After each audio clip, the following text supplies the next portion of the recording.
আমি সুন্নাতের কয়েকটা আলোচনা করব, তারপরে আজকে অধিকাংশ নৌজওয়ান ছেলেরা, যুবক ছেলেরা, মেয়েরা আজকে বাপ মাকে ভুলে যাচ্ছে। রাসূল কারীম সাল্লাল্লাহু আলাইহি ওয়াসাল্লাম বলেন, ও আমার উম্মতেরা,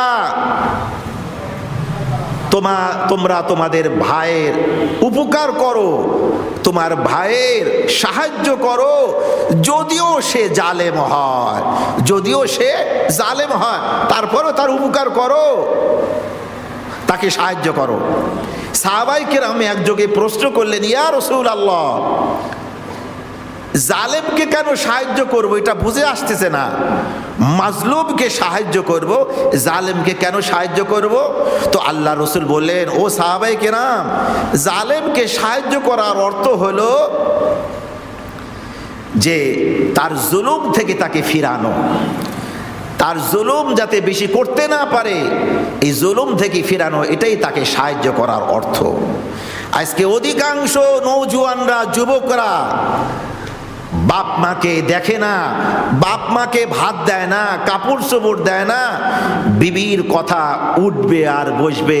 কিয়ামতের আলামতের হাদিসের মধ্যে আসছে, ও আতা আর রাজুলু ইমরাআতাহু, বিবির কথা উঠবে আর বসবে, বাপকে ভুলে যাবে, বন্ধুকে আপন মনে করে নিবে, মাকে কষ্ট দিবে, ও আক্কা উম্মাহু, মাকে কষ্ট দেবে, ও আকসা আবাহু, পিতা মাতাকে দূরে সরিয়ে রাখবে। হচ্ছে কিনা বলেন? যেগুলি বললাম সব কিয়ামতের আলামতের হাদিস, এগুলি হচ্ছে। সুতরাং আলোচনা করার দরকার। আলোচনা করলে বিবেচনা পয়দা হবে, আলোচনা থাকবে না বিবেচনা পয়দা হবে না, মানুষের মন মস্তিষ্ক তৈরি হবে না, দিমাগ তৈরি হবে না, বিবেক তৈরি হবে না। এই জন্য আলোচনা বেশি বেশি বেশি করে করার দরকার। যেমন উদাহরণস্বরূপ বলি, ভালো মতো বোধগম্য হওয়ার জন্য কোরআনের আয়াত সংখ্যা নিয়ে মতবিরোধ আছে। ৬,০০০ আয়াত নিয়ে কি মতবিরোধ আছে? ৬,০০০-এর পরে একটু মতবিরোধ আছে। আচ্ছা, ধরে নিলাম ক্ষণিকের জন্য ৬,০০০ আয়াত কোরআনের। ৬,০০০ আয়াতের মধ্যে বিধান সম্বলিত আয়াত মাত্র ৫০০ আয়াত, বিধান সম্বলিত আয়াত। তাহলে ৬,০০০-এর মধ্যে যদি ৫০০ বাদ যা থাকে কত? ৫,৫০০। ৫,৫০০। এই ৫,৫০০ আয়াত কিসের?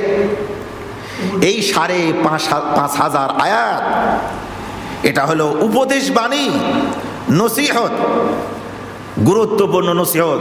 কখনো ফিরাউনের কাহিনী, কখনো নমরুদের কাহিনী, কখনো রানী বিলকিসের কাহিনী, কখনো আবু জেহেলের কাহিনী, কখনো আবু লাহাবের কাহিনী, কখনো মুসা আলাইহিস সালাতু ওয়াস সালামের ঘটনা, কখনো হারুন আলাইহিস সালাতু ওয়াস সালামের ঘটনা, কখনো জাকারিয়া আলাইহিস সালাতু ওয়াস সালামের ঘটনা, কখনো মারিয়াম আলাইহিস সালামের ঘটনা, কখনো হারুত মারুতের ঘটনা, কখনো ইয়াজুজ মাজুজের ঘটনা, কখনো আবাবিল পাখির ঘটনা, এমন করে করে কখনো হুদহুদ পাখির, সুলাইমান আলাইহিস সালাতু ওয়াস সালামের বার্তা বাহক ছিল হুদহুদ পাখি। এই ঘটনা দিয়ে আল্লাহ রাব্বুল আলামিন পুরা কোরআনটাকে সাজিয়েছে। কেন এত নসিহত করলেন, এত আলোচনা করে উপদেশ দিলেন?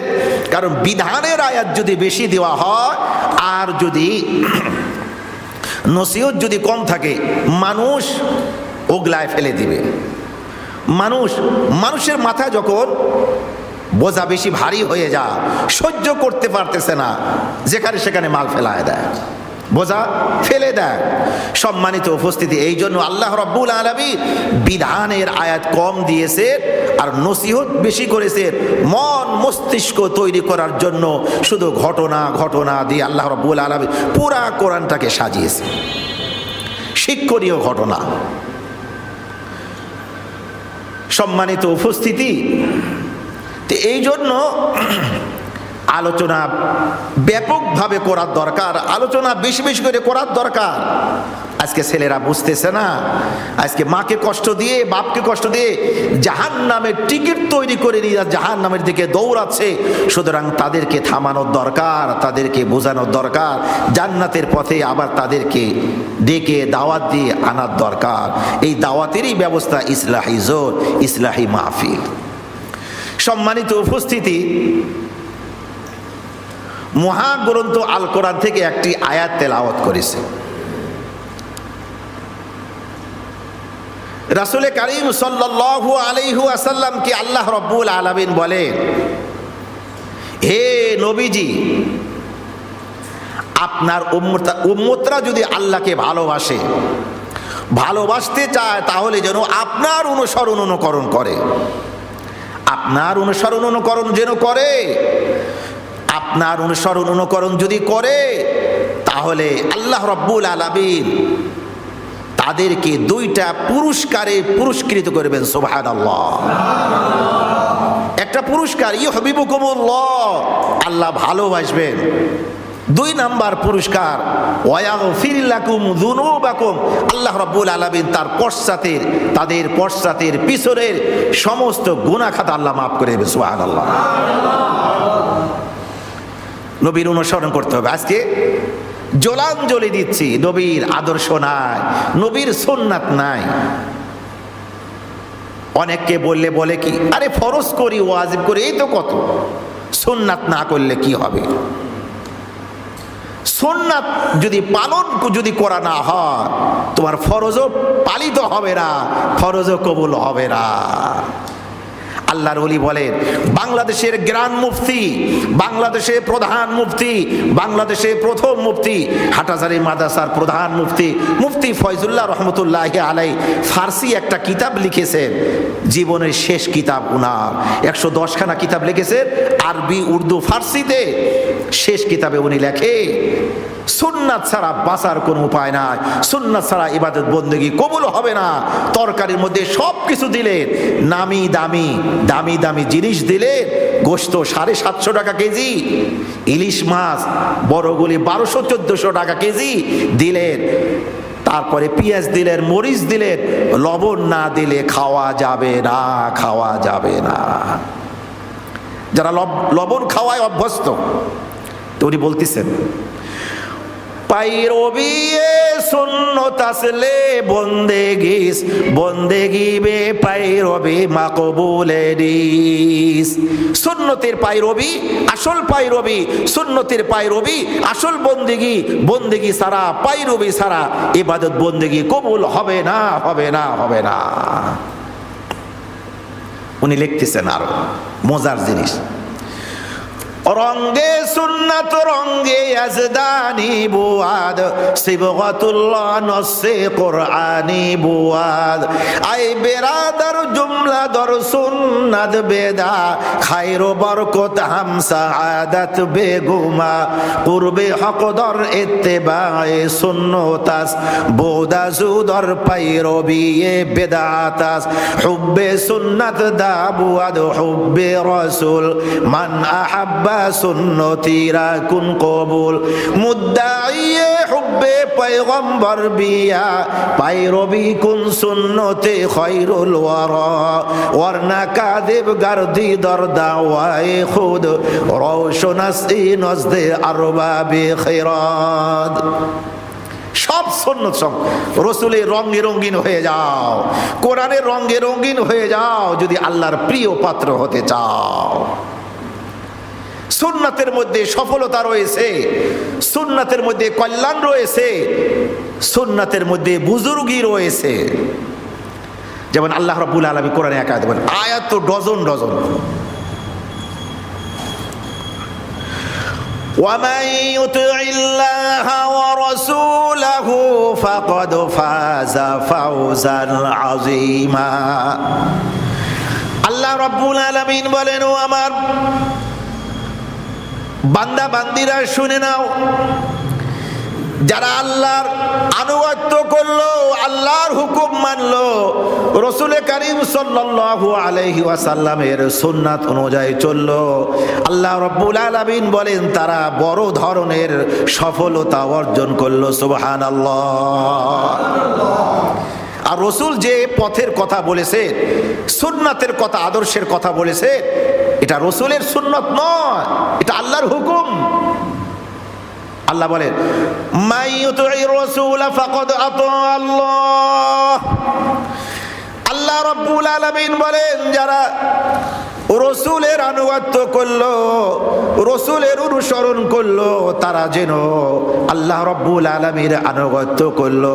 আর যারা রসুলের অনুসরণ ছেড়ে দিল, তারা আল্লাহর হুকুম অমান্য করলো। আল্লাহ রাব্বুল আলামিন আরেক জায়গা বলেন, ওয়া ইন্নাকা লাতাদি ইলা সিরাতিম মুস্তাকিম সিরাতিল্লাহিল্লাযী, আল্লাহ রাব্বুল আলামিন বলেন, রসুল যে তোমাদেরকে যে পথ দেখাচ্ছেন, এটা রসুলের পথ নয়, এটা হলো সরাসরি আল্লাহর পথ, সরাসরি আল্লাহর পথ। এই জন্য সুন্নাত বাদ দিলে কবুল হবে বলে, সুন্নাত বাদ দিলে কবুল হবে না।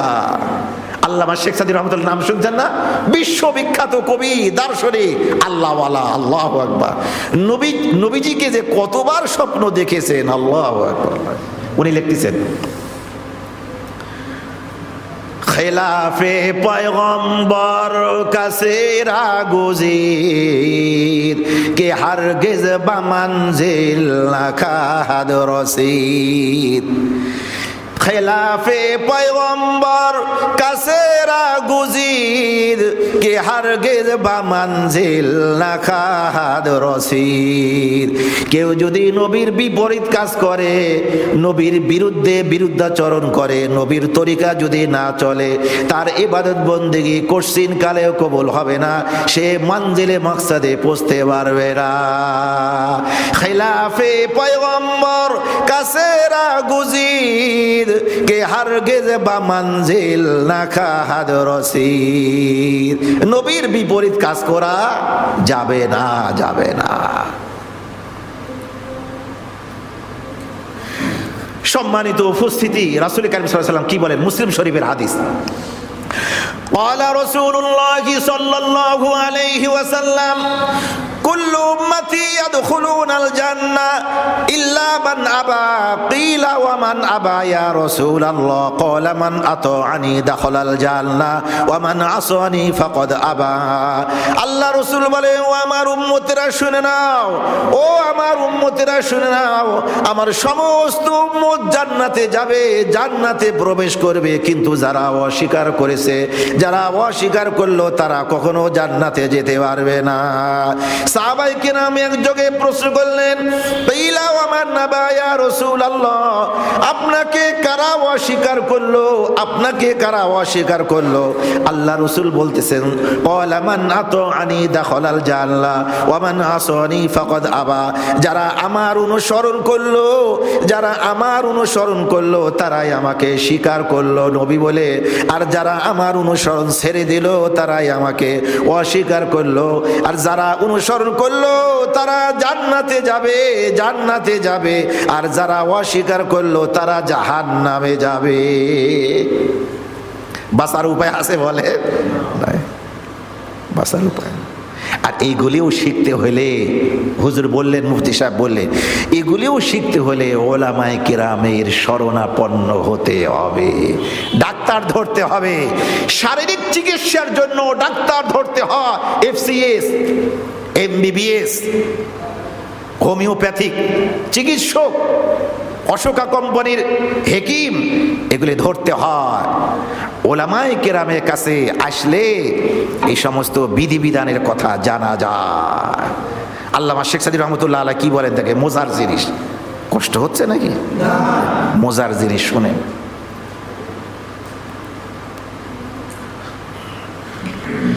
চুষাম আসবায়ে ইলমে বায়াদ গুদাখ কে বে ইলমে না তো খোদার আশনাখ। চুষাম আসবায়ে ইলমে বায়াদ গুদাখ কে বে ইলমে না তো খোদার আশনাখ। ইলমের জন্য নিজের জীবনকে বিসর্জন দিয়ে দাও। যেমন মোম যখন জ্বালানো হয়, মোমেরও একটা শক্তি আছে। এই শক্তিকে, আগুনকে প্রজ্বলিত করার জন্য, আগুনকে অটল অবিচল রাখার জন্য, আগুনের কাছে মোম গলে যা, কি জন্য? আগুনকে ঠিক রাখার জন্য, উড্ডীন রাখার জন্য। আল্লামা শেখ সাদী রহমতুল্লাহি আলাইহি বলেন, তুমি ইলমে দ্বীন শিখার জন্য, সুন্নাত বিধান শিখার জন্য, হালাল হারাম বিধান শিখার জন্য তুমি নিজের জীবনকে উৎসর্গ করে দাও। যখন উৎসর্গ করে দিবা মোমের মতন, তাহলে ভিতরে এলেম আসবে। আর এলেমের বদৌলতে, এলেমের আলো দিয়ে, এলেমের নূর দিয়ে তুমি আল্লাহকে চিনতে পারবা। নসেত আল্লাহকে চিনতে তুমি পারবা না, কারণ শয়তান তোমাকে চিনতে দিবে না। আর এলেমের বাজার, হাফেজ হলে ভাত পাবে না, সার্টিফিকেট নাই, খেতে পারবে না, মূল্যায়ন হবে না, সম্মানিত ব্যক্তি হবে না। হাফেজ না হলে কোরআনটা সই শুদ্ধ করে শিখো, আলেম হও, যে কোনো লাইনে পড়ো, আলেম হও, শিখে না, মনে করে এর দাম নাই, মূল্যহীন। আজকে যদি আলোচনা করি, কয়েকদিন আগে পটিয়াতে আলোচনা করছি এলেমের ফজিলত, আলেমদের ফজিলত। আল্লাহু আকবার, আল্লাহ কত যে আয়াত নাজিল করেছেন, নবীজি হাদিসের মধ্যে কত সুন্দর করে বলেছেন। যাই হোক, আল্লামা শেখ সাদী রহমতুল্লাহ বলেন, खैरात मंदे बाशाद तलब गारे इल के गरमास्ता पाए वास्ता बाजारे इल যারা জ্ঞানী গুণী তারা ইলমে দ্বীন অন্বেষণ করে, তালাশ করে, তারা শিখে। আর এলেমের বাজার সব সময় দামি।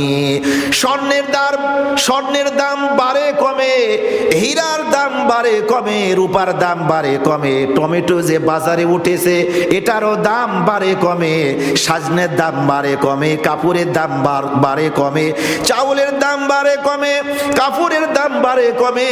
শুধুমাত্র একটা জিনিসের দাম শুধু বৃদ্ধি হতে থাকে, বাড়তে থাকে, কখনো কমে না। সেটা হলো ইলম। সেটা কি? ইলম। আল্লামা শেখ সাদী বলছে, খেরাদ মান্দে বাসাদ তলব গারে ইল কে গরমাস্তা পাই ওয়াস্তা বাজারে ইল কে গরমাস্তা পাই ওয়াস্তা বাজারে ইল। ইলমের বাজার সবসময় গরম, ইলমের বাজার সবসময় গরম। এই জন্য বলতেছিলাম, সম্মানিত উপস্থিতি, আলেমদের শরণাপন্ন হতে হবে, তাহলে ইলম আসবে, আল্লাহকে চেনা যাবে, জান্নাতে যাওয়া যাবে। আর দুই লাইন কবিতা শোনাই আল্লামা শেখ সাদী। কিতাবের নাম কারিমা। কারিমা আল্লামা শেখ সাদী রহমতুল্লাহ দরসে নিজামিতে পড়ানো হয়। উনি বলতেছেন,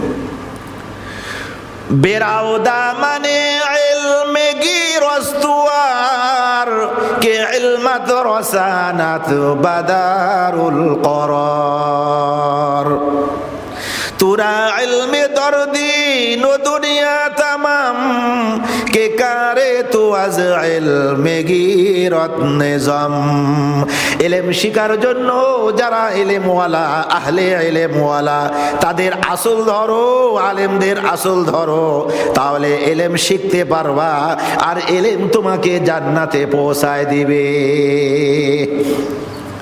বেরাউদা মানে ইলমে গিরস্তুয়ার কে ইলমাত রসানাদ বাদারুল করার, জান্নাতে পৌঁছায় দিবে। ইলমবিহীন মানুষ কখনো আল্লাহকে চিনতে পারবে না, শয়তান চিনতেই দিবে না।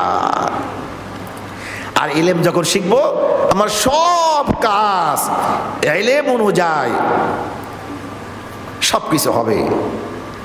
শেখ সাদী রহমতুল্লাহ বলে, তুরা ইলমে দরদিন ও দুনিয়া তামাম কে কারে তু আজ ইলমে গিরত নিজাম। সব কাজ সৌন্দর্য বর্ধক হবে, শোভনীয় হবে। আর ইলম যদি না থাকে, সব কাজ এলোমেলো হয়ে যাবে। হুজুর বললেন, ওজুর ফরজ, মুসলমান ওজুর ফরজ জানি না, মুসলমান গোসলের ফরজ জানি না, মুসলমান ওজুর তারপরে দোয়ায় কুনুত জানি না, ইমানে মুফাসসল, ইমানে মুজমাল, এরা শিক্ষা করা তাফসীরের কিতাবের মধ্যে আসছে। ফরজে আইন, ফরজে আইন, কালা হও ধোলা হও, শিক্ষিত হও অশিক্ষিত হও, ধনী হও বড়লোক হও, আর গরিব হও, সকলের জন্য ফরজে আইন, ইমানে মুফাসসাল, ইমানে মুজমাল শিক্ষা করা। আজকে মুসল্লিদেরকে জিজ্ঞেস করলে আমার বুড়া দরগা প্রায় 800, আলহামদুলিল্লাহ 800 মুসল্লি হয়, আস্তে আস্তে বাড়তেছে। জিজ্ঞেস করলাম সবাই ইমানে মুফাসসাল পারে না সবাই। এক ঈদগাহে নামাজ পড়াই আপনাদের পাশেই, ষষ্ঠগ্রাম কদমতলা, নাম শুনছেন না? তেঘরিয়া কদমতলা ষষ্ঠগ্রাম, 3000 মুসল্লি ঈদের নামাজ পড়ে। 3000 মুসল্লি, ওখানে জজও আমার পিছে নামাজ পড়ে, মোতাহার মিয়া জজ, নাম শুনছেন? মোতাহার মিয়া জজ। জিজ্ঞেস করলাম একটা ব্যক্তি দাঁড়ান, সূরাতুল ফাতিহা শুদ্ধ করে পড়তে পারবেন? দাঁড়ায় না। কেন দাঁড়ায় না? পারে না পারাটা কিয়ামতের আলামত। আজকে মসজিদের এই একই অবস্থা। ইমাম সাহেব যদি প্রাপ্য যদি ছুটি খান, তো সভাপতি, সেক্রেটারি, সাধারণ যারা মুকতাদি থাকে এরা রেগে যায়, অনেকে না বুঝে হুজুর এক টাকা দিয়ে বেতন দিয়ে হুজুর ঠিক মতো থাকে না, নামাজ আমরা পড়াতে পারি না। কেন? আগে শুদ্ধ করে কোরআন পারে না। যদি শুদ্ধ করে কোরআন যদি তারা পারতেন তাহলে বলতেন হুজুর ঠিক আছে আপনি ছুটি খান, আমরা একটু আপনার ইমামতিটা করে দিই। যদি সভাপতি সাহেব যদি বলা হয় নামাজ পড়ায় দেন, সভাপতি নামাজ পড়ান না, সেক্রেটারি বলে তুমি পড়াও। সেক্রেটারি জয়েন্ট সেক্রেটারি ডাকে, তারপরে সহসভাপতি ডাকে। এই যে অবস্থায় ঠেলাঠেলি করা, এটা কিয়ামতের আলামত। আর না পারা, না শিখা, এটাও কিয়ামতের আলামত। হাদিসের মধ্যে আসছে অত আল্লামু লিগাইরিদ্দিন, মানুষ কোরআন শিখবে না, হাদিস শিখবে না, মাসলা মাসাইল শিখবে না, অন্য শিক্ষা শিক্ষিত হওয়ার জন্য পাগল পারা হয়ে যাবে। আজ তাই হচ্ছে। কিন্তু শুদ্ধ করা, শতকরা 99.5 জন মানুষ শুদ্ধ করে তেলাওয়াত করতে পারে না। রাগ করলেও বলবো, রাগ না করলেও বলবো, কারণ আমরা পরীক্ষিত তাজরিবার আলোকে, অভিজ্ঞতার আলোকে বলতেছি। কারণ বললাম না 3000 মুসল্লি নামাজ পড়ে ঈদের নামাজ, যদি জিজ্ঞেস করি একটু সূরা ফাতিহা পড়ে শুদ্ধ করে পারে না। এত অনীহা, শান্তি পাবে বলেন? শান্তি পাবে? আল্লামা জালালউদ্দিন রুমি রহমতুল্লাহ নাম শুনছেন না? উনিও বিশ্ববিখ্যাত একজন দার্শনিক কবি, আল্লাহর ওলি ছিলেন। তো উনি কিতাবের মধ্যে লিখতেছেন মজার জিনিস শিকার, নসিহত, কিন্তু শুধু কবিতা হিসেবে ধরলে হবে না, নসিহত। উনি লিখতেছেন জনম জনম ঘুরো যদি,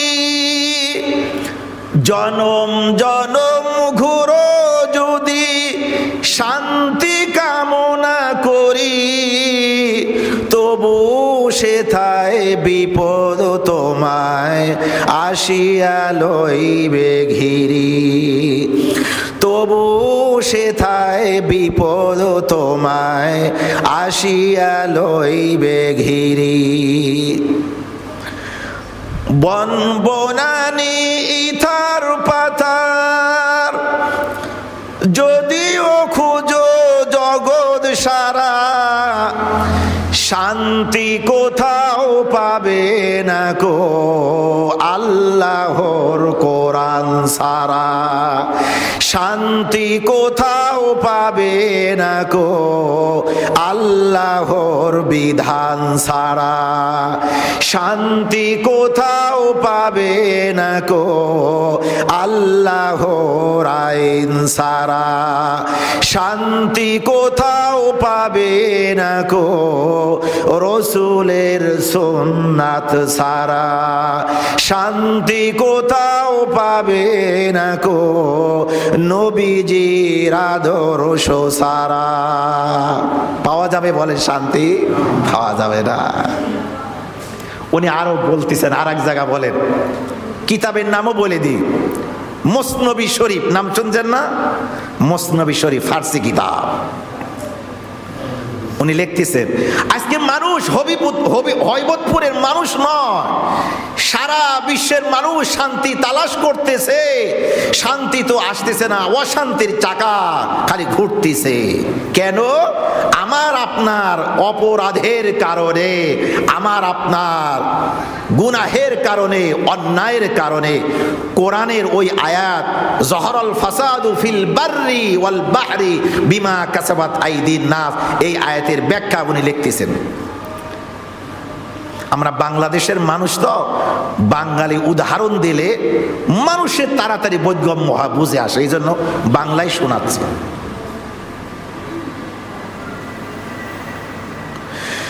যুগের কাছে চাইছে সবে, আসবে কবে সুদিন ফিরে, কিন্তু শুধু আসছে কোদিন, আসছে যুগের চাকা ঘুরি। ঠিক কিনা বলেন? যুগের কাছে চাইছে সবে, আসবে কবে সুদিন ফিরে, কিন্তু শুধু আসছে কোদিন, আসছে যুগের চাকা ঘুরি।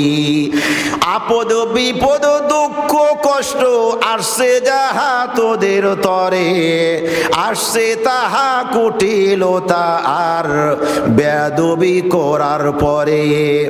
বেয়াদব রয় না কেবল আধার কালো বদ্ধ ঘরে, জ্বালায় আগুন সেজে সারা বিশ্ব জগৎ জুড়ে, জ্বালায় আগুন সেজে সারা বিশ্ব জগৎ জুড়ে। আল্লাহু আকবার, আল্লাহু আকবার। কি সুন্দর কথা বলছেন। যুগের কাছে শান্তি চাচ্ছে, শান্তি তো আল্লাহ দিবেন, আহকামুল হাকিমিন দিবেন। অপরাধে লিপ্ত, সুদের সাথে জড়িত, আমি সুদের ওয়াজ প্রচলিত যত বক্তা আছে, আমরা তো 1991 রহমানী মাদ্রাসা, মামুনুল হকের নাম শুনছেন না? আল্লামা মামুনুল হক আমার সিনিয়র ছাত্র ভাই, 3 বছরের সিনিয়র। আমরা একসাথে রহমানী মাদ্রাসা পড়াশোনা করছি, শাইখুল হাদিস সাহেব রহমতুল্লাহ আলাইহির মাদ্রাসায়। সম্মানিত উপস্থিতি, 1991 সনে থেকে ওয়াজ করি, মিডিয়াতে নাই, যেন কেউ চেনে না, চিনারও দরকার নাই। তবে যেখানে কথা বলি, এই হয়বতপুরেও বলা হয়েছে, মানুষ 7-8টা মসজিদ পাড়ি দিয়ে সব নামাজ পড়ার জন্য আসত। সম্মানিত উপস্থিতি, এই জন্য আজকে মানুষ সুখ চায়, শান্তি চায়, কিন্তু অপরাধ ছাড়ে না। তে বলতেছিলাম, প্রচলিত বক্তারা যে সমস্ত ওয়াজ করে না, ওই সমস্ত ওয়াজ আলহামদুলিল্লাহ আমাদের দ্বারা আল্লাহ বেশি করা। আজকে সুদের ওয়াজ, যেহেতু কোরআনের হাফেজ আল্লাহ বানিয়েছেন, ডজন ডজন হাদিস আছে, আজ কয়েকটা শোনাবো। আয়াত তো ডজন ডজন আছে। সুদের ওয়াজ, মাতা পিতার খেদমতের ওয়াজ, জমি আলঠেলার ওয়াজ মসজিদে করা হয়েছে, জবরদখল, গসব। কিছুদিন আগে চাঁদাবাজি শুরু হয়েছিল, জানেন তো? এই চাঁদাবাজদের সম্পর্কে বলা হয়েছে, ও চাঁদাবাজরা, তোমরাও বেশি দিন থাকতে পারবা না, যেভাবে চাঁদাবাজি শুরু করেছো তোমাদেরকে রাখবে না। কারণ জুলুম করতেছো মানে তোমরা হাতির গোশত খাচ্ছ। হাতির গোশত খালে, হস্তি শাবকের গোশত খালে, হস্তিরই কিন্তু তার বংশ নিপাত করে দেন। আল্লামা জালালউদ্দিন রুমি রহমতুল্লাহ আলাইহি মুস্তাফি শরীফের মধ্যে মজার ঘটনা লিখছেন। জুলুম করতেছো মানে হস্তি শাবকের গোশত খাচ্ছ, হস্তি শাবককে হত্যা করতেছো। তুমি যতই তুমি এই জুলুমের মুখের দুর্গন্ধ, অহংকারের দুর্গন্ধ, তারপরে পেঁয়াজ খাওয়ার পরে মুখে দুর্গন্ধ আসে, এইগুলি নিয়ে তুমি এই সবুজ আসমানের নিচে তুমি শায়িত আসো। কেউ যদি নাও জানে, আহকামুল হাকিমিন কিন্তু সব কিছু জানে, সব কিছু বুঝে। সুতরাং মানুষকে তুমি ফাঁকি দিতে পারো, কিন্তু আল্লাহকে কেউ ফাঁকি দিতে পারবে না। ঘটনা দিয়ে দিয়ে বলা হয়েছে। আল্লাহ মূল ঘটনা বলতে অনেক সময় লাগবে, খালি কবিতাটা শোনায় দিই। বয়ে হিরস বয়ে কিবর বয়ে আজ দরসখন গফতান বায়াদ চুপিয়াস। সম্মানিত উপস্থিতি, তে বলতে চায় যে রসুলের আদর্শ ছাড়া বাঁচার কোনো উপায় নাই। ঘরে ঢুকার সুন্নাত আছে, মানুষ শান্তি চায়, শান্তি কামনা করতে চায়, কিন্তু রসুলের হলো আজকে প্রেসক্রিপশন ছেড়ে দিয়েছে। রসুল কারীম সাল্লাল্লাহু আলাইহি ওয়াসাল্লাম বলেন, ও আমার উম্মতেরা, যখন তুমি ঘরে প্রবেশ করো সালাম দিয়ে ঘরে প্রবেশ করো, শান্তি নিরাপত্তা আসবে। ইদা দাখালতা আলা আহলিক ফাসাল্লিম ইয়াকুনু বারাকাতান আলাইকা ওয়া আলা আহলি বাইতিক। আল্লাহ রসুল বলেন, হে আনাস শুনে নাও, হে বৎস আনাস শুনে নাও, 10 বছরের খাদেম তুমি ছিলে, আমি রসুলও 10 বছরের মধ্যে তোমারও অনেক উল্টা পাল্টা দেখেও আমি কিন্তু কিছু বলি নাই। কেমন আদর্শ, কেমন দয়ালু নবী! সেই নবীর আদর্শ ছাড়ি দিলে সুপারিশ পাওয়া যাবে ভাই? বলেন, পাওয়া যাবে? পাওয়া যাবে না। একজন শায়ের বলেন, নবী হো ওলি হো সব মুহতাজুন কা মুহাম্মদ কি সুপারিশ সবকো লাগেগা, মুহাম্মদ কি শাফাআত সবকো লাগেগা। একজন আল্লাহর ওলি বলেন, নবী হও, আলেম হও, মুফতি হও আর মুহাদ্দিস হও, সাধারণ মানুষ হও, ডাক্তার হও আর ব্যারিস্টার হও, হাফিজ হও আর কারি হও, ইমাম হও আর মুয়াজ্জিন হও, কৃষিজীবী হও, ডাক্তার হও আর ব্যারিস্টার হও, নবীর তরিকা ছাড়া জান্নাতে যাওয়া যাবে না। নবীজি সুপারিশ করবেন না। নবীর যদি সুপারিশ পেতে চাও, সুন্নাতের মধ্যে অনুপ্রবেশ করো, দাখিল হয়ে যাও, নবীজি সুপারিশ করবেন। আর তুমি যদি নবীকে যদি ওভারটেক করে যদি চলো, তাহলে নবীজি সুপারিশ করবেন না। তে বলতেছিলাম সম্মানিত উপস্থিতি, আল্লাহ রসুল বলেন, যখন ঘরে প্রবেশ করো সালাম দিয়ে ঘরে প্রবেশ করো, যখন ঘর থেকে বের হও সালাম দিয়ে ঘর থেকে বের হও, আর যখন সিটকে নিয়ে আটকাবে তালা মারবা, তখন বলবা বিসমিল্লাহি তাওয়াক্কালতু আলাল্লাহ লা হাওলা ওয়ালা কুওয়াতা ইল্লা বিল্লাহ। ওই ঘরের মধ্যে চোর ঢুকবে না, ওই ঘরের মধ্যে ডাকাতি হবে না, ওই ঘরে হলো কারেন্টের অ্যাক্সিডেন্ট হবে না, আগুন ধরবে না, সাপ বিচ্ছু ঢুকবে না, সাপ বিচ্ছু দংশন করতে পারবে না। আল্লাহ রাব্বুল আলামিন ফেরেশতাদের মাধ্যমে ওই ঘরের রক্ষণাবেক্ষণ করবেন। সুবহানাল্লাহ। আজ করতেছি না? আল্লাহ রাসূল বলে, ও আমার উম্মতেরা শুনে নাও, খাওয়ার শুরুতে 2 হাত ধুয়ে নাও। যখন খাওয়া শুরু করবে তখন ডান দিক থেকে খাওয়া শুরু করো, বিসমিল্লাহ বলে দোয়া করো, আল্লাহুম্মা বারিক লানা ফিমা রাযাকতানা ওয়া কিনা আযাবান নার। যখন খানা লোকমা মুখে দিবে তখন বিসমিল্লাহি ওয়া আলা বারাকাতিল্লাহ। খানার মাঝে মাঝে দোয়া পড়ো, খানার শেষে দোয়া পড়ো। এমন কি খানা শেষ হয়ে যাওয়ার পরেও শয়তান অপেক্ষায় থাকে এক সুন্নত থেকে তাকে বঞ্চিত করব। এই জন্য মুসলিম শরীফের হাদিসের মধ্যে আসে যে তোমরা প্লেটটা চেটে খাও, আর যদি ভাত যদি দস্তরখানার মধ্যে যদি পড়ে যায় তাহলে ভাত তুলে খাও, আল্লাহ রাব্বুল আলামিন তোমাদের রিজিক বৃদ্ধি করে দিবেন। সুবহানাল্লাহ। এক চুল পরিমাণ যেন চেটে খেতে যেন বাদ না থাকে, কারণ আল্লাহ রসুল বলেন শয়তান তোমাদের সব জায়গা ধোঁকা দেওয়ার জন্য সে শুধু পায়তারা চালা, সব জায়গায় থাকে, খাওয়ার সময় থাকে, পায়খানা ঢোকার সময় থাকে। অনেক সময় জানা জিনিস আমরা হলো পায়খানা প্রবেশ করার সময় ডান পা দিই, এটা ইসলাম চায় না, এটা সুন্নতের বিপরীত। আল্লাহ রসুল বলে যখন তুমি বাম পা দিবা দোয়া পড়বা, তারপরে পায়খানা শেষ হয়ে গেল তখন ডান পা দিয়ে তুমি দোয়া পড়ো, শয়তান ওইখানেও থাকে। সব জায়গা মুসলমানের সব কাজ ইবাদত যদি সুন্নত তরিকা করা হয় আর আল্লাহর হুকুম অনুযায়ী যদি করা হয়, এই জন্য করবো তো ইনশাআল্লাহ। অনেক ভাই, অনেক বড় আলোচনা, সুন্নাতের আলোচনা। আমি মূল আলোচনা আপনাদের নিয়ে যাব।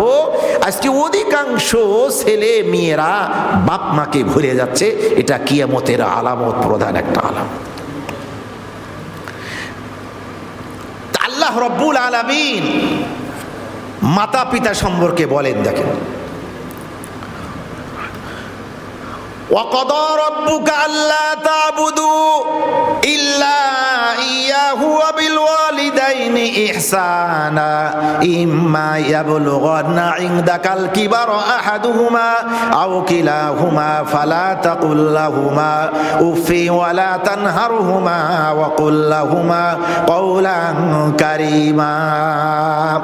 আল্লাহ রাব্বুল আলামিন পৃথিবীর সমস্ত মুসলমান নরনারীদেরকে সম্বোধন করে বলেন, ও আমার বান্দা বান্দীরা শুনে নাও, তোমরা একমাত্র আল্লাহর ইবাদত বন্দেগী করবা, আল্লাহ ছাড়া অন্য কারো ইবাদত বন্দেগী তোমরা করবা না। সেজদা যদি দিতে হয় আল্লাহকে সেজদা দিবা। আজকেও বেতের নামাজে বলা হয়েছে ওয়ানাসজুদু ওয়া ইলাইকা নাসআ, আল্লাহ তোমাকে সেজদা করতেছি, তোমাকে সেজদা করব, তুমি ছাড়া অন্য কোন মানুষকে আমি সেজদা করব না।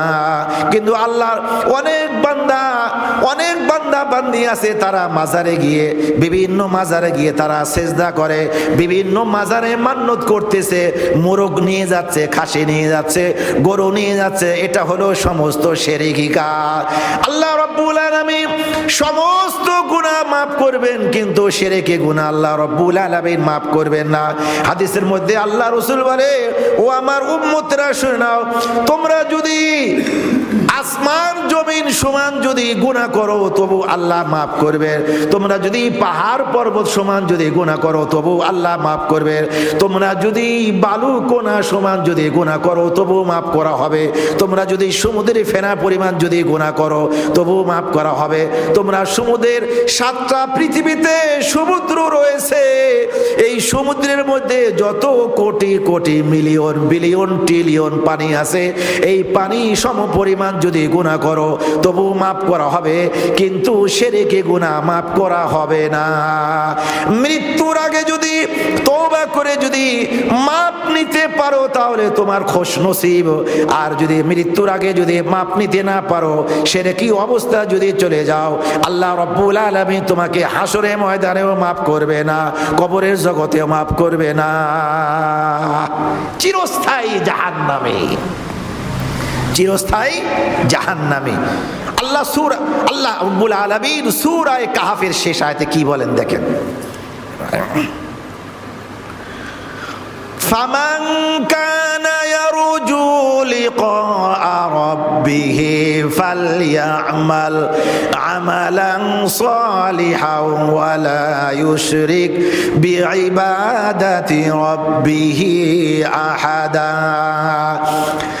আল্লাহ রাব্বুল আলামিন বলেন, ও আমার বান্দা বান্দীরা শুনে নাও, ও আমার বান্দা বান্দীরা শুনে নাও, তোমরা যদি আল্লাহর সাথে যদি মোলাকাত যদি করতে চাও, আল্লাহর সাথে জিয়ারত করতে চাও, আল্লাহর সাথে যদি জান্নাতে যদি চলাফেরা করতে চাও, তাহলে তোমরা ইবাদত বন্দেগী, পরিপূর্ণ ইবাদত বন্দেগী করো আল্লাহর হুকুম অনুযায়ী এবং রাসূলের তরিকা অনুযায়ী। আর যতটুকু ইবাদত বন্দেগী করবা, এই ইবাদত বন্দেগীর মধ্যে যেন শিরকের লেশ না আসে। ওয়ালা ইউশরিক বিইবাদাতি রাব্বিহি আহাদা।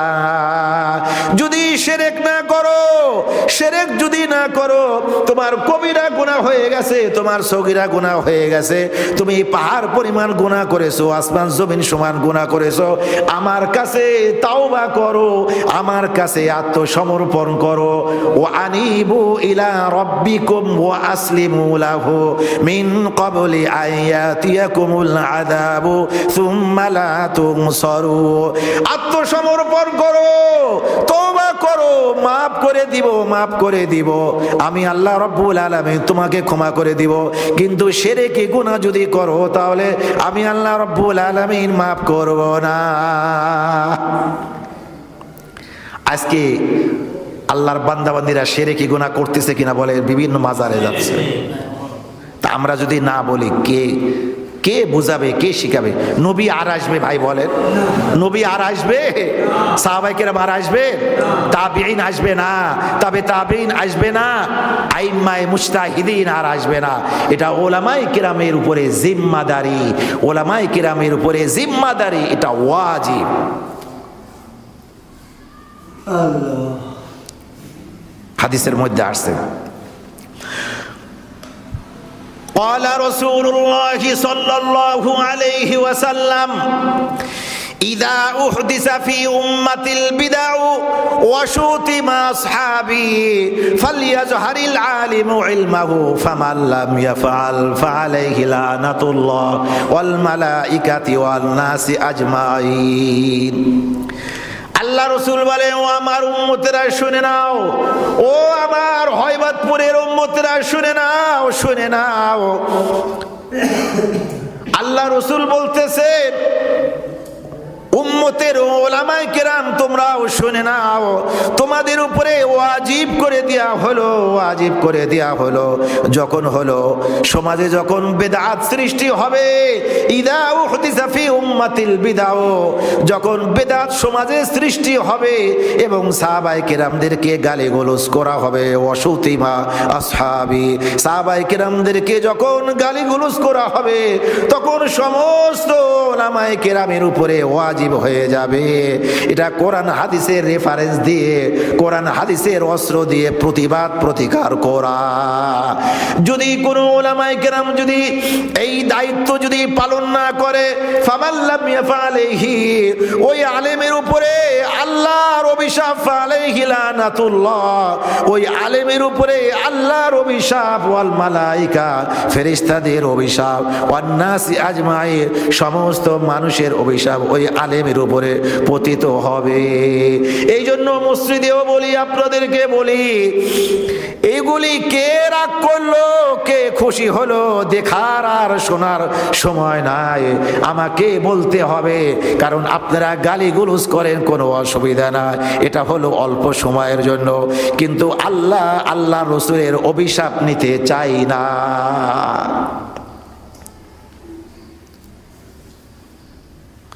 আজকে যদি মুসলমানের যদি ঈমান পাকাপোক্ত হইতো, ইব্রাহিম আলাইহিস সালাতু ওয়াস সালামের মতো যদি ঈমান হইতো, তো অগ্নিকুণ্ড ফুলের বাগানে পরিণত হইতো। একজন আল্লাহর ওলি বলেন,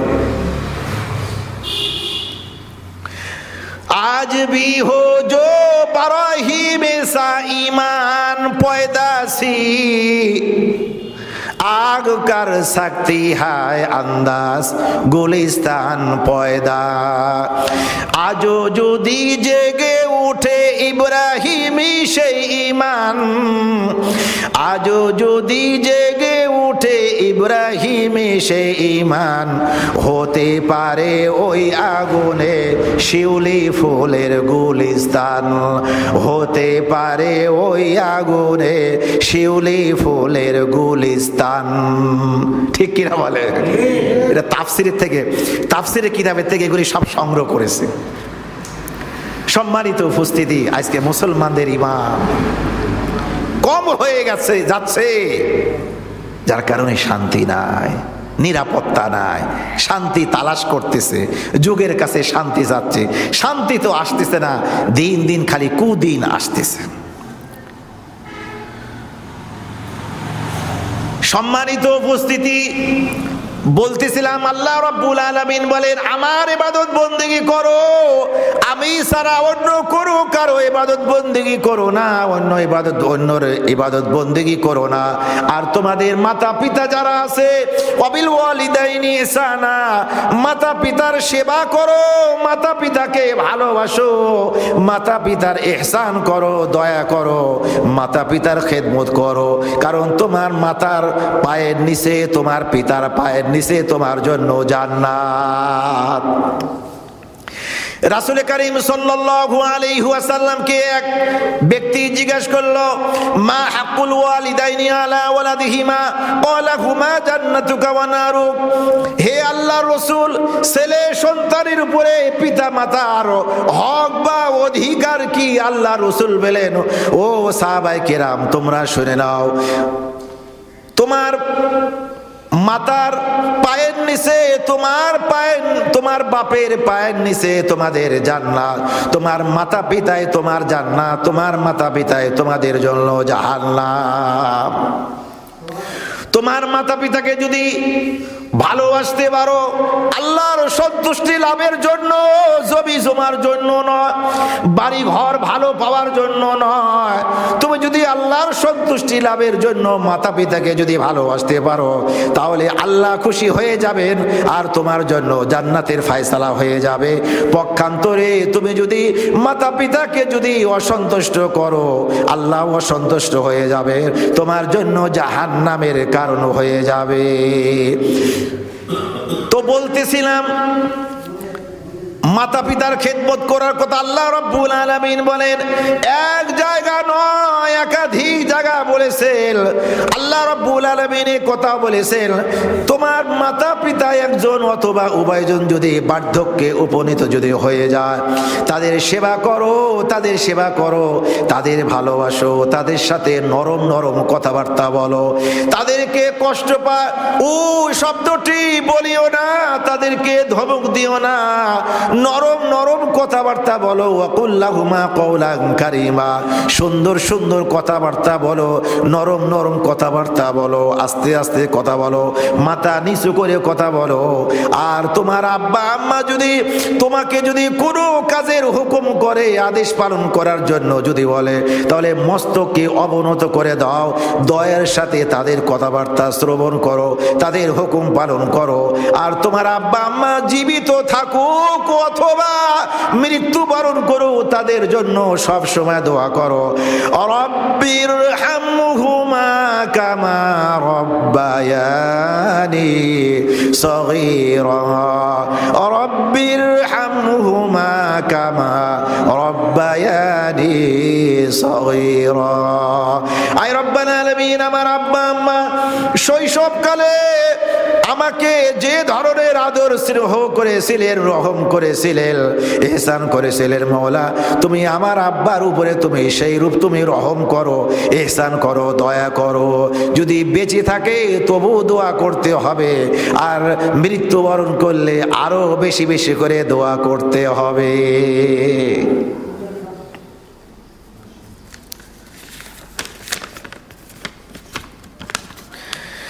রাসূল করিম সাল্লাল্লাহু আলাইহি ওয়াসাল্লাম বলেন, ক্বালা রাসূলুল্লাহ সাল্লাল্লাহু আলাইহি ওয়াসাল্লাম, রিদার রাব্বি ফি রিদাল ওয়ালিদি ওয়া সাখতুর রাব্বি ফি সাখতিল ওয়ালিদি। আল্লাহ রাসূল বলেন, ও আমার উম্মতরা শুনে নাও, পিতা মাতার সন্তুষ্টি আল্লাহর সন্তুষ্টি, আর পিতা মাতার অসন্তুষ্টি আল্লাহর অসন্তুষ্টি। পিতা মাতা যদি খুশি হয়ে যান আল্লাহ খুশি হয়ে যাবেন, পিতা মাতা যদি অসন্তুষ্ট হয়ে যান আল্লাহ নারাজ হয়ে যাবে। এই জন্য তোমরা পিতা মাতাকে তোমরা খুশি করো, কারণ তাদের পায়ের তলে তোমার জান্নাত, তোমার ঠিকানা। রাসূল করিম সাল্লাল্লাহু আলাইহি ওয়াসাল্লাম আরো বলেন, قال رسول الله صلى الله عليه وسلم رغم أنفه رغم أنفه رغم أنفه قيل من يا رسول الله قال من أدرك والديه عند الكبر أحدهما أو كلاهما ثم لم يدخل الجنة।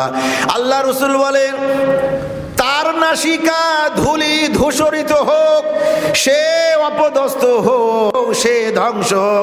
সাহাবায়ে কিরাম বললেন, সেই ব্যক্তিকে আল্লাহ রাসূল বলেন, যে ব্যক্তি, যে নওজোয়ান, যে মেয়েরা মাতা পিতাকে একজন অথবা উভয়জনকে পেল, পাওয়ার পরে মাতা পিতার সেবা করতে পারল না, মাতা পিতার সেবা করে আল্লাহর সন্তুষ্টি অর্জন করতে পারল না, জান্নাত সঞ্চয় করতে পারল না, সে ধ্বংস হোক, সে অপদস্থ হোক। রাসূল করিম সাল্লাল্লাহু আলাইহি ওয়াসাল্লাম বলেন, ক্বালা রাসূলুল্লাহ সাল্লাল্লাহু আলাইহি ওয়াসাল্লাম, কুল্লু যুনুবি ইয়াগফিরুল্লাহু মিনহা মা শাআ ইল্লা উকুকুল ওয়ালিদাইন ফা ইন্নাহু ইউআজ্জিলু লিসাহিবিহি ফিল হায়াতি ক্বাবলাল মামাত। আল্লাহ রাসূল বলে, ও আমার উম্মতেরা শুনো, আল্লাহ রাব্বুল আলামিন শিরক ছাড়া যত গুনাহ আছে আল্লাহ maaf করবেন, ক্ষমা করে দিবেন। কিন্তু এটাও জানার দরকার, কিন্তু কেউ যদি মাতা পিতাকে যদি কষ্ট দেয় তার মৃত্যুর আগে দুনিয়াতে শাস্তি হবে এবং আখিরাতের জন্য শাস্তি অবশিষ্ট রাখা হবে। এই শিরকের মতো আল্লাহ মাফ করবেন না। মাতা পিতাকে যদি সন্তুষ্ট করতে পারে, মাতা পিতাকে যদি খুশি করতে পারে তাহলে আল্লাহ মাফ করবেন, তাছাড়া মাফ করবেন না। দুনিয়াতে তার শাস্তি হবে, আখিরাতে তো বাকি থাকবে। قال رسول الله صلى الله عليه وسلم لا يدخل الجنة منان ولا عاقون ولا مدمن خمر ولا مدمن خمر। আল্লাহ রাসূল বলেন, ও আমার উম্মতেরা শুনে নাও, তিন শ্রেণীর মানুষ জান্নাতে প্রবেশ করবে না, প্রথম অবস্থা জান্নাতে প্রবেশ করবে না। এক নাম্বার হলো যে ব্যক্তি মানুষের উপকার করে খোটা দেয়, যে ব্যক্তি মানুষের উপকার করে। মা বোনেরা ঘরে থেকে শুনতেছেন, মা বোনেরে এই সমস্ত অভ্যাস বেশি, মা বোনেরা শুধু মানুষকে খোটা দেয়, অভিশাপ দেয়। আল্লাহ রাসূল বলে, ও আমার উম্মতেরা শুনে নাও, আমি জান্নাত জাহান্নাম পরিদর্শন করেছি। আল্লাহ রাসূল বলতেছেন, মেরাজে গিয়েছিলাম, জান্নাতও আমি দর্শন করেছি, জাহান্নামও আমি দেখেছি। অধিকাংশ জাহান্নামের মধ্যে আমি মহিলাদেরকে দেখলাম, অধিকাংশ মহিলাদেরকে জাহান্নামে আমি দেখলাম। সাহাবায়ে কেরাম বললেন, কোন কারণে, কোন অপরাধের কারণে? আল্লাহ রাসূল বললেন, দুইটা অপরাধের কারণে। এক নাম্বার কারণ হলো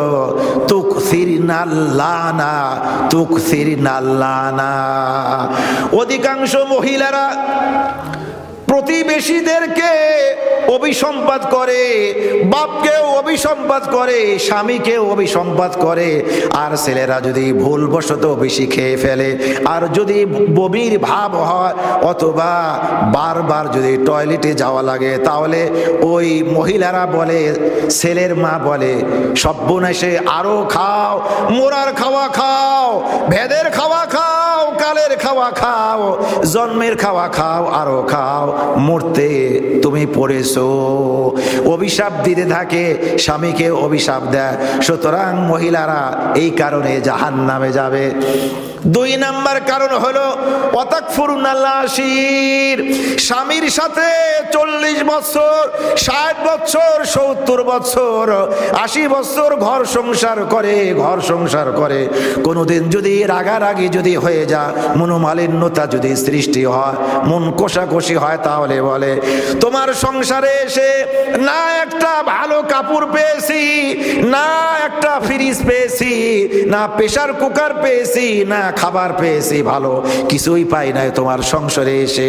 সুতরাং এই 70 বছর যে ঘর সংসার করলো, এই কৃতজ্ঞতাকে সে অল্প সময়ের মধ্যে অকৃতজ্ঞতাতে প্রকাশ করে দিল। অর্থাৎ না শুকরিয়া করলো, অস্বীকার করলো, তোমার ঘরে এসে আমি কিছুই পাই নাই, ভালো কিছু পাই নাই, শুধু কষ্ট করেছি, এই কারণে জাহান্নামে যাবে। মা বোনদেরকে বলি, সাবধান হয়ে যা, সাবধান হয়ে যা।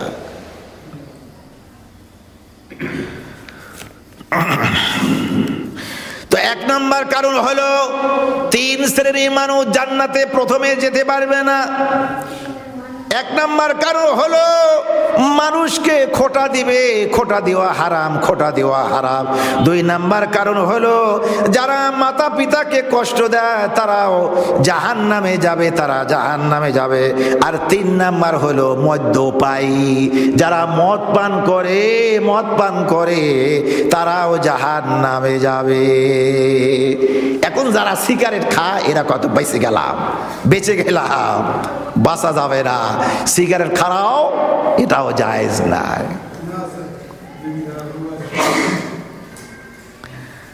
সম্মানিত উপস্থিতি, বিড়ি খেলে মুখে দুর্গন্ধ আসে কিনা বলেন? এই দুর্গন্ধ মুখে রাখা ইসলাম এটা সমর্থন করে না, এটা জায়েজ নাই। কারণ যখন ওই দুর্গন্ধ নিয়ে নামাজে আসবে, তো মসজিদে কি ফেরেশতা নাই? ফেরেশতা নাই। মসজিদে কি জিন্দা নাই? নামাজ পড়ে। তারপরে মুক্তাদি আছে, মানুষ আছে, এদের কষ্ট দেয়, এটা কি শরীয়তে জায়েজ আছে?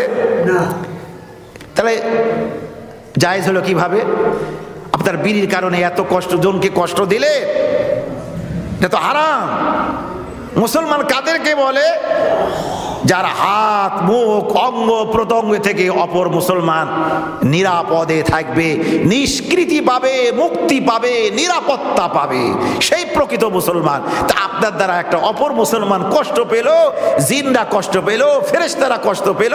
রসুলের সহিহ হাদিসের মধ্যে আসে, আল্লাহ রসুল বলে, ও আমার উম্মতেরা, তোমরা পেঁয়াজের পাতা খেয়ে, কাঁচা পেঁয়াজ খেয়ে, রসুনের পাতা খেয়ে, কাঁচা রসুন খেয়ে তোমরা মসজিদে আসবা না।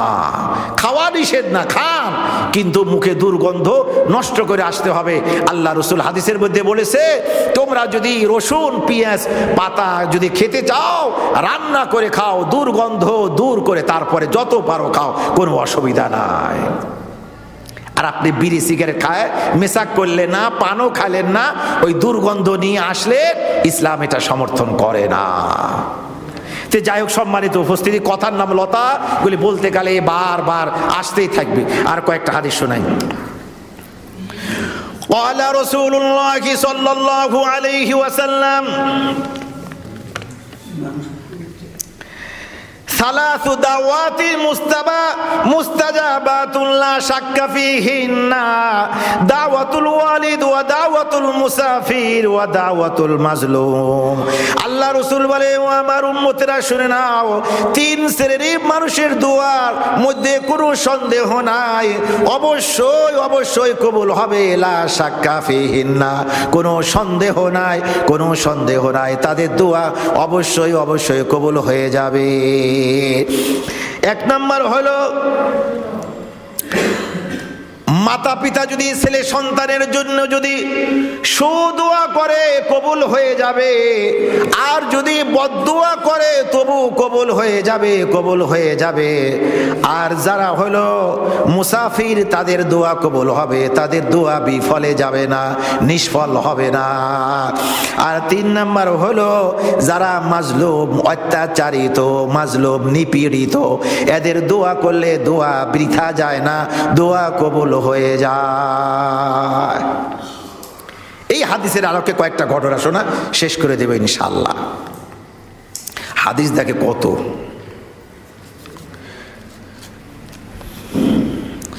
রাসূল কারীম সাল্লাল্লাহু আলাইহি ওয়াসাল্লাম, এই জন্য আপনারা যারা শোনার জন্য এসেছেন শ্রোতাবৃন্দ, ভুলেও ছেলেদেরকে কখনো বদদুয়া দিবেন না। হাদিসের মধ্যে আসছে, যদি ইয়ার কি করে যদি বলা হয়, এমনি এমনি যদি বদদুয়া যদি বলা হয়, দোয়া কবুল হয়ে যায়। এই জন্য পরে ছেলের অবস্থা দেখে আফসোস করবেন, চোখের পানি ফেলবেন, কোনো কাজে আসবে না। এই জন্য বদদুয়া আগেই দিবেন না, তার হেদায়েতের জন্য দোয়া করবেন, সুদোয়া করবেন। সহিহ হাদিসের মধ্যে আসছে, ইমাম বুখারী রাহমাতুল্লাহ আলাই একটা কিতাব লিখেছেন, বুখারীর মধ্যেও আছে, আল আদাবুল মুফরাদ, আল আদাবুল মুফরাদ। এই কিতাবটি ইমাম বুখারী রাহমাতুল্লাহ আলাই লিপিবদ্ধ করেছেন। এই হাদিসের কিতাবের মধ্যে আছে, আল্লাহ রাসূল বলেন, ও আমার উম্মতেরা, সাহাবায়ে কেরামরা শুনে নাও, এই পৃথিবীতে মায়ের পেটে থেকে পড়ে সর্বপ্রথম জন্মগ্রহণ করে দুইটি শিশু, তারা হলো শিশু অবস্থা কথা বলেছে, আর পৃথিবীতে কোনো শিশু কথা বলে না। একটার নাম হলো জুরাইজওয়ালা, আর একটা হলো ঈসা ইবনে মারইয়াম। সাহাবায়ে কেরাম বললেন, ইয়া রাসূলুল্লাহ, ইয়া হাবিবাল্লাহ, ঈসা ইবনে মারইয়াম, ঈসা আলাইহিস সালাতু ওয়াস সালামকে চিনি, তার আলোচনা শুনেছি, কিন্তু জুরাইজওয়ালাকে তাকে চিনি নাই, তার নামও কোনোদিন শুনে নাই। আল্লাহ রসুল বলে, ও আমার উম্মতেরা শুনে না, ও আমার উম্মতেরা শুনে নাও, জুরাইজ রহমতুল্লাহি আলাইহি একজন সংসার বিরাগী ছিলেন, বড় আল্লাহর ওলি ছিলেন, জঙ্গলে বসবাস করতেন। তোমাদের অনেক অনেক পূর্বে সে একজন আল্লাহর ওলি ছিল, সংসার বিরাগী ছিল, সংসার বিরাগী ছিল। সে ইবাদত খানা তৈরি করে সে ইবাদত বন্দেগী করত। জুরাইজ একদিন নামাজ পড়তেছিলেন, তার আম্মা ডাকছে, হে জুরাইজ শুনে যাও। জুরাইজ রহমতুল্লাহি আলাইহি চিন্তা করলেন, নামাজও আমার, মাও আমার, সুতরাং আমি তো নামাজরত অবস্থায় আছি, মায়ের কথাকে প্রাধান্য দেন নাই। দ্বিতীয়বার ডাকলেন, হে জুরাইজ শুনে যাও। তখনও চিন্তা করতেছেন, নামাজও আমার, মাও আমার, সুতরাং আমি নামাজটা পড়ে নি, নামাজ সেরে নি। মায়ের কথা উত্তর দিলেন না। তৃতীয়বার যখন ডাকলেন, তাও উত্তর দিলেন না, তাও উত্তর দিলেন না। চতুর্থবার মা রাগ করে বললেন, হে জুরাইজ, তুমি শুনলে না, তোমার মৃত্যুর আগে বেশ্যার মুখ না দেখায় যেন তোমার মৃত্যু না ঘটায়। আর আগে কষ্টে বলে ফেলছে। হ্যাঁ বন্ধুরা, বসো বসো, কথা বলো না।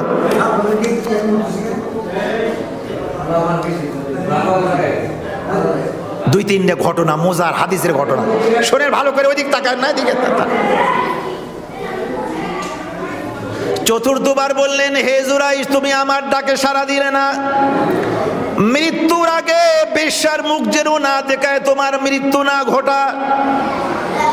দোয়া কবুল হয়ে গেল, দোয়া কবুল হয়ে গেছে। জুরাইজ রহমতুল্লাহি আলাইহি জঙ্গলে বসবাস করতেন, ইবাদত বন্দেগী করতেন। পাশে এক রাখাল বসবাস করত।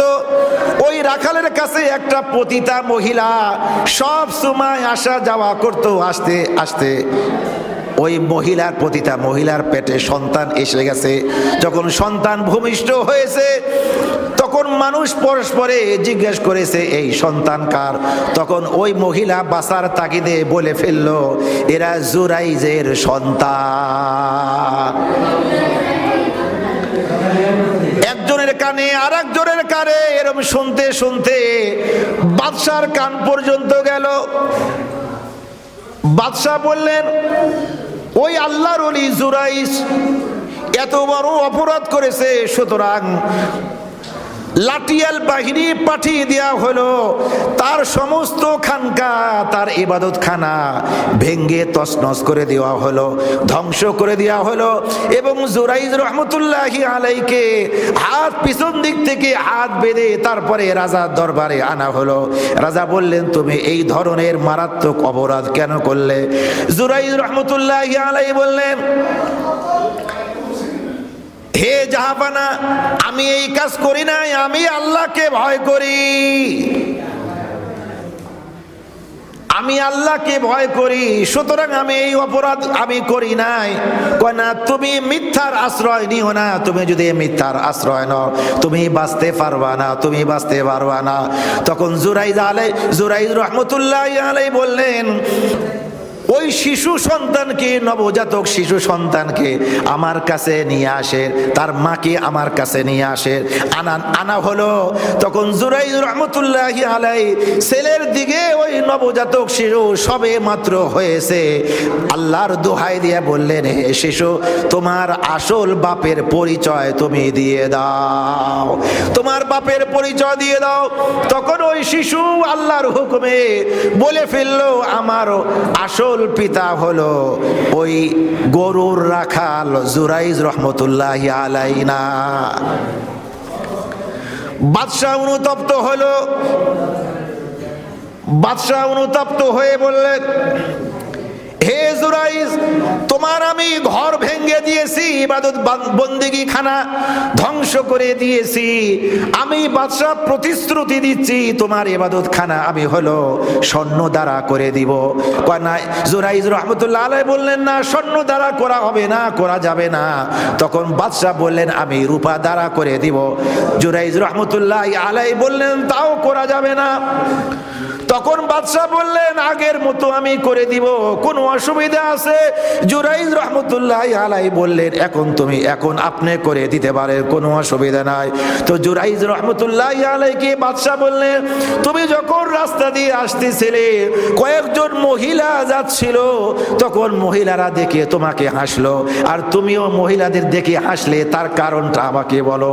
তখন জুরাইজ রহমতুল্লাহ আলাইহি বললেন আমি নামাজরত অবস্থা ছিলাম, আমার আম্মা একবার নয়, দুইবার নয়, তিনবার আমাকে ডেকেছিলেন, কিন্তু আমি নামাজরত ছিলাম, এই জন্য আমি ডাকে সাড়া দিতে পারি না। চতুর্থবার আমার মা রাগান্বিত হয়ে বললেন মৃত্যুর আগে বেশ্যার মুখ না দেখায় যেন তোর মৃত্যু না ঘটা। দোয়া কবুল হয়ে গেছে। এই জন্য যে সমস্ত মহিলা যাচ্ছিল এরা সব পতিতা, এরা হলো সব খারাপ মহিলা। এই জন্য এই ঘটনা বলার এই উদ্দেশ্য যে হাদিসের সহিহ ঘটনা, পিতা মাতা যদি ছেলে সন্তানের জন্য যদি বদদোয়া দেয় সাথে সাথে কবুল হয়ে যায়, সাথে সাথে কবুল হয়ে যায়। হাদিসের মধ্যে আসছে, আপনারা ওয়াইস কুরুনি রহমতুল্লাহি আলাইহির নাম শুনেছেন, সহিহ হাদিসের ঘটনা। তাকে নিয়ে অনেক ঘটনা বানানো হয়, অনেক কিছু বলা হয়, কিন্তু আসলে হাদিসে অতটুকু নাই। যতটুকু হাদিসের মধ্যে আসে অতটুকুই বলতে হবে, এর বেশি একটুকু নড়চড় করা যাবে না। রাসূলের জামানা জন্মগ্রহণ করলেন, বড় হলেন, শিক্ষা দীক্ষা করলেন। ওয়াইস কুরুনি করণ দেশের মানুষ ছিলেন, ইয়ামানের অধিবাসী ছিলেন।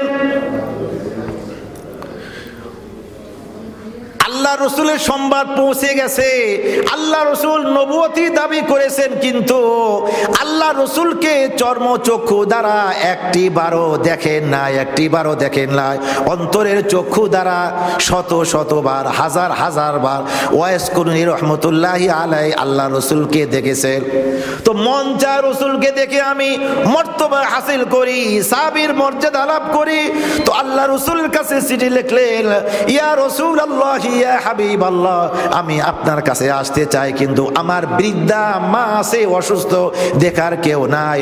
কাকে বলে যাব, কার কাছে রেখে যাব? কেউ নাই, ভাই নাই, বোন নাই, আত্মীয় স্বজন নাই। সুতরাং মায়ের কারণে আমি আসতে পারি না, মায়ের কারণে আমি আসতে পারতেছি না, আমি কি করব? আল্লাহ রসুল উত্তর দিলেন, হে ওয়াইস কুরুনি, তোমাকে আসতে হবে না, তুমি মায়ের সেবা করো, মায়ের খেদমত করো। আল্লাহ রব্বুল আলামিন এর বদৌলতে আল্লাহ তোমাকে বড় মর্তবা, বড় মর্যাদা দান করবে। তুমি চিন্তা করো না। উনি আর গেলেন না রসুলের কথা শুনে, মায়ের সেবা করলেন, মায়ের খেদমত করলেন। আল্লাহ রসুল তার জীবদ্দশা উমরকে বললেন, উমর, ইয়ামানে একটা পাগল আছে, আল্লাহর পাগল, সে দোয়া করলে দোয়া কবুল হয়ে যায়, মুস্তাজাবুদ দাওয়া, নবীদের মতো দোয়া করলে দোয়া কবুল হয়ে যায়। সুতরাং তুমি যদি পারো, তোমার আমলে যদি তাকে যদি হজ করতে যদি আসতে দেখো, তাহলে তুমি রসুলের রেফারেন্স দিয়ে তুমি তোমার জন্য দোয়া চাবা। দোয়া করার সাথে সাথে দোয়া করতে দেরি, কবুল হতে দেরি হবে না। ওমর রাদিয়াল্লাহু তাআলা আনহু মহা খুশি, চাতক পাখির মতো তাকিয়ে আছে। ইয়ামান থেকে কাফেলা আসে হজ করার জন্য। সমস্ত কাফেলার কাছে গিয়ে বলেন, তোমাদের এই হলো কাফেলার মধ্যে ওয়াইস কুরুনি রহমতুল্লাহি আলাইহি নামক কোনো ব্যক্তি আছে কিনা? সবাই বলে না, আসে না। এমন করে করে অনেক বছর চলে গেল। তারপরে একবার পেয়ে গেলেন, মহা খুশি হলেন, সালাম কালাম হলো, মুআনাকা হলো, মোলাকাত হলো। তখন ওমর রাদিয়াল্লাহু তাআলা আনহু বললেন, হুজুর, আপনি দোয়া করেন। রসুল বলেছেন, হে উমর, তোমার জীবদ্দশা যদি ওয়াইস করুণীকে পাও, তোমার জন্য দোয়া চাবা, দোয়া কবুল হয়ে যাবে। তো আপনি দোয়া করেন। ওয়াইস করুণী রহমতুল্লাহ আলাইহি বললেন, তোমরা হলো রসুলের সাহাবী, জান্নাতি 10 জনের মধ্যে তুমি দ্বিতীয় নাম্বারের সাহাবী, সুতরাং তোমার জন্য আমি কি দোয়া করব? আমি তো সাধারণ মানুষ। না, রসুল পবিত্র জবান দিয়ে বলেছেন, বারবার বলেছেন যে হে উমর, তুমি ওয়াইস করুণীর কাছ থেকে দোয়া চাবা, তিনি মুস্তাজাবুদ দাওয়া, নবীদের মতো দোয়া কবুল হয়ে যায়, নবীদের মতো দোয়া কবুল হয়ে যায়। তুমি দোয়াটা নিয়ে নিও, দোয়া কবুল হয়ে যাবে। সুতরাং দোয়া করে। এই কথা শোনার সাথে সাথে রসুল বলেছেন, এই কথা শোনার সাথে সাথে চোখ দিয়ে ঝরঝর করে পানি পড়তেছে। রসুল আমাকে কত ভালোবাসেন, আমাকে কত মোহাব্বত করলেন। উমরের জন্য দোয়া করলেন, দোয়া কবুল হয়ে গেল। ও যুবক ভাইরা, ও যুবক ভাইরা, পায়ে ধরি, মাকে কষ্ট দিও না। তোমরা যদি ওয়াইস করুণী রহমতুল্লাহ আলাইহির মতো হতে পারবা, তোমরা যদি বাপকে ভালোবাসো, মাকে ভালোবাসো, তাহলে ওয়াইস করুণী রহমতুল্লাহ আলাইহির মতো আল্লাহর ওলি হয়ে যেতে পারবা। এই জন্য খেদমত করবো তো ইনশাআল্লাহ। অনেক রাত হয়ে গেছে, শেষ করে দিই নাকি? শেষ করে দিই। সম্মানিত উপস্থিতি, এই জন্য আর একটা ইয়ামানবাসীর ছোট্ট ঘটনা বলে শেষ করে দেব। ইয়ামান থেকে এক ব্যক্তি আসলো মাকে পিঠে করে নিয়ে। যারা হজে গিয়েছেন তারা দেখেছেন, সুদানের মানুষ, আফ্রিকার বড় মানুষ, কালো কালো মানুষ, বৃদ্ধ পিতাকে মাকে পিঠে করে সুন্দর করে বেঁধে নিয়ে আসে, ছেলে মেয়েদেরকে নিয়ে এইভাবে অবস্থা তোয়াব করে। এক আল্লাহর বান্দা, সে মাকে ইয়ামান থেকে নিয়ে আসলো, আনার পরে তোয়াব করতেছে, তোয়াব করতেছে, আর একটা কবিতা রচনা করতেছিল, ইন্নী লাহা বাঈরুহাল মুদাল্লাল ইন উযইরাত রিকাবুহা লাম উযআর।